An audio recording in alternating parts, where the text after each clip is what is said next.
What's going on, guys? So it may appear to be an absolutely gorgeous day outside, because it is, but it is an absolutely scorching day. Now, it's not even summer yet, and the actual temperature is at 4 p.m. 90 degrees outside with a feel-like temperature of 108 degrees.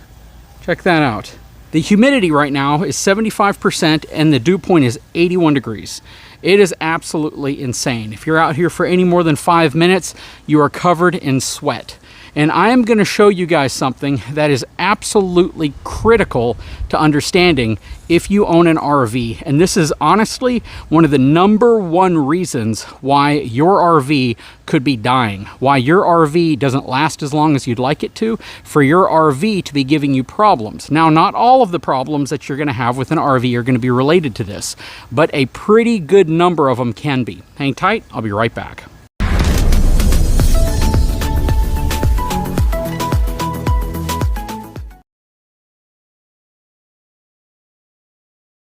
Okay, so you all probably saw the video that I've filmed several times now, actually, but I filmed one a few months ago where I talked about air conditioning units. We've talked a lot about this new Furrion Chill unit. You guys have probably seen videos on me leaving air conditioning units running in the RV to control the temperature as well as the humidity. Now, anytime you own an RV, you run the risk of the environment inside of your RV being dramatically different than the environment inside of your home, unless your RV is your home, of course. In that case, this may not be as big of an issue for you. But when you step outside, the temperature outside, if it differs from the temperature inside of your home, can lead to problems. It can lead to condensation. It can lead to other moisture-related issues. Down here in the south, we have humidity. We have a lot of humidity. It is very, very wet in the air. And that wetness in the air can lead to wetness inside of areas that aren't climate controlled.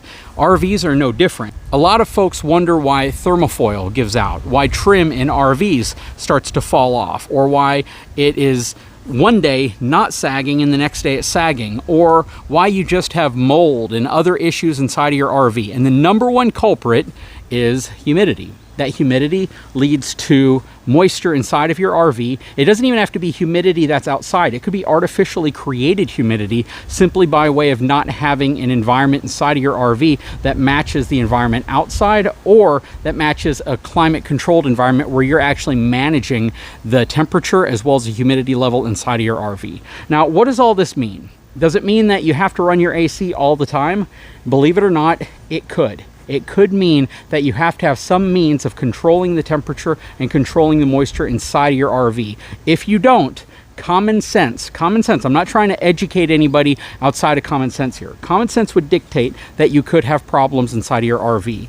How do you know if you're having problems? Well, obviously you start seeing issues inside of your RV. You may see mold, you may see things starting to fall apart, you may see thermofoil countertops starting to separate. The lower the price your RV, I hate to say this, but that's really where you're going to start seeing thermofoil and things like that. Even up to your kind of mid-price RVs, you're starting to see a lot more thermofoil and laminated materials, but they're all held on by adhesive. And that adhesive can start to separate once it gets wet. The same way you can get delamination, right? So if you allow the humidity inside of your RV to elevate to the point to where things like that start happening, you could have big problems. Now, a lot of people are going to say, well, why don't they use more humidity resistant materials? And some RVs do. Like the Brookstone, there's a lot of solid surface Corian style countertops throughout. There is Asdel on the outside. There are things inside of the RV that might be a little bit more resistant to moisture than the Surveyor. On the other hand, though, there's a tremendous amount of wood and lumber. If you get a stick and tin unit, which is like the corrugated side units, then you even possibly have more issues with humidity and moisture because you have wood that can absorb that moisture. Now, the title of this video, or the intro, is essentially talking about what you can do to help manage that. Let me show you something that is absolutely critical to own if you want to own an RV, in my opinion. All right, so we have the AC running in here. Let's turn some lights on. So we already showed you that the outside humidity, 75% humidity, which is insane. It is incredibly wet. I am sweating my butt off until I stepped into the RV.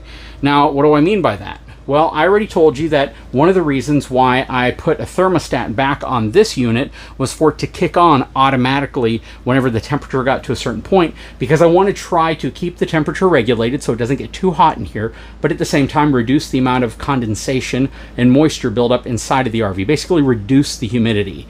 Now, we turned that one off and we have this one on. This is the Furrion Chill. It runs, at least the fan portion of it runs 24/7. When it shuts off at temperature, the fan still runs at a very, very low speed to draw air in from the inside of the RV past the thermostat inside to give you a realistic reading of what the air in the RV actually looks like versus just the air that's being heated up around the outside box. Now, this is what you need. So I don't care what brand you get. This is just a very reputable brand, and it's one that's easy to get, and it's super affordable. These things are very, very inexpensive, like under $15. And this is a Bluetooth. You don't have to get the Bluetooth version, but it's an indoor thermometer, but it also gives you humidity. That's the big part here. It lets you understand humidity, and you can see it from your smartphone as well. So if I hold this up, you'll actually see that the inside humidity level in the RV, because I have the AC running in here, is 61%. 62% because I'm holding on to it and my hands are a little wet. 86.7 degrees Fahrenheit. We have this thing set to kick on at 86 degrees, but the humidity level in here is significantly lower than that of outside. And again, the whole point here is that we are dehumidifying the interior of the RV. It is so important. If you don't do that, adhesives will start giving way. Things will start bowing. The wrap on your walls could start delaminating. You could get moisture inside of the walls of your RV. There are all sorts of things. And before you start hating on RVs because this stuff can happen, what happens if you have a home that's been abandoned for months and months and months at a time with no air conditioner running in it, nothing to keep the air inside dry? What happens? Same exact thing. You start getting mold, you start getting mildew, you start getting delamination if that's possible in certain areas. You start seeing the house die. The drywall starts to get moldy. The ceiling will start to get moldy. It will get nasty inside of an abandoned home because you're not doing anything to control the environment. That's why it's critically important to understand what you can do. Now, if you have a solar system or even a small one, and you can put something like this in. I've made videos on these before. I replace them as they go out. I've only had to replace it once, and then I purchased one for this RV. This is an EvaDry. It's a really small, petite dehumidifier. You can see I emptied out this morning. It's already collected probably a quarter cup of water inside of it. But I let that run, then I come out about the end of every week and I dump it out because it is going to help dehumidify the inside of the RV. Now, some people are going to ask, well, do you have to be plugged into shore power to power something like this? You know, normally you would need to be able to do that. You would have to have some type of power because this plugs into 110. I don't know if they make a 12-volt version of it, but if you're going to spend money on like a portable power station and a small solar setup, it might be worth it to do that to power one of these versus trying to power one of these, just so you can regulate the humidity inside of your RV. If the humidity in here was the same as the humidity outside, it would be a swamp inside. And believe it or not, 63% humidity is not low. That's higher than I would actually like it. But I have the air conditioner set to turn on at 86 degrees, which means it's going to get kind of warm in here before it kicks on, and it's not going to take very long to cool this space before it turns back off. So that number right there is partially because of me. This small dehumidifier is certainly helping, but the key here is you want it to be dry inside of here. If this air is just saturated with water, and that water is getting into things, what do you think happens to cushions? What do you think happens to countertops? What do you think happens to Luan backer board with wallpaper on it? What do you think happens to wood in general? It all is being saturated with that same moisture, and it's gonna start to fail.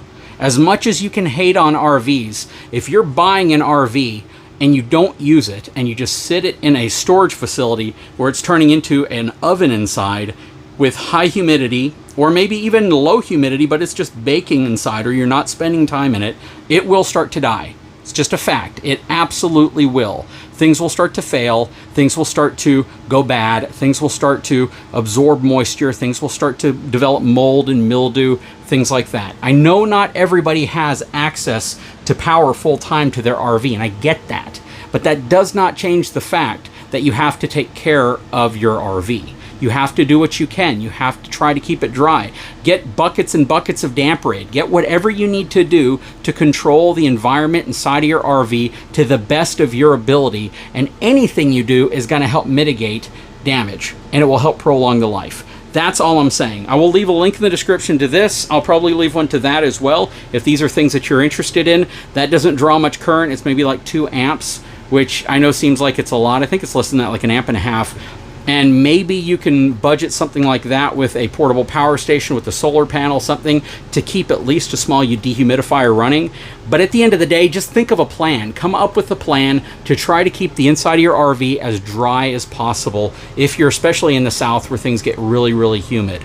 Controlling the temperature inside of your RV is critical to prolonging the life and preventing things like this and this and this from failing. Not even kidding you. There's so many folks who will agree with me because they know it to be true, but then there's going to be folks who are argumentative against it because they just don't want to admit that they may be contributing to why their RV is dying. Again, would you buy a second home just to keep it abandoned? That's a question you got to ask yourself. What happens when you do it? Your RV is less than different. It's not built the same as a home. It doesn't have the same codes. It's not built to the same standards. So imagine if you do the same thing to an RV. Anyways, guys, I sure hope you enjoyed the video. I hope you're doing well. If you haven't had a chance, please take a moment, subscribe to the channel, give me a thumbs up. At least get something like this so you can monitor the humidity and the temperature in your RV to see what type of things you might need to do. That might be the first step. If you're in a dry climate, might not be that big of a deal. Anyways, guys, we'll talk to you again very soon.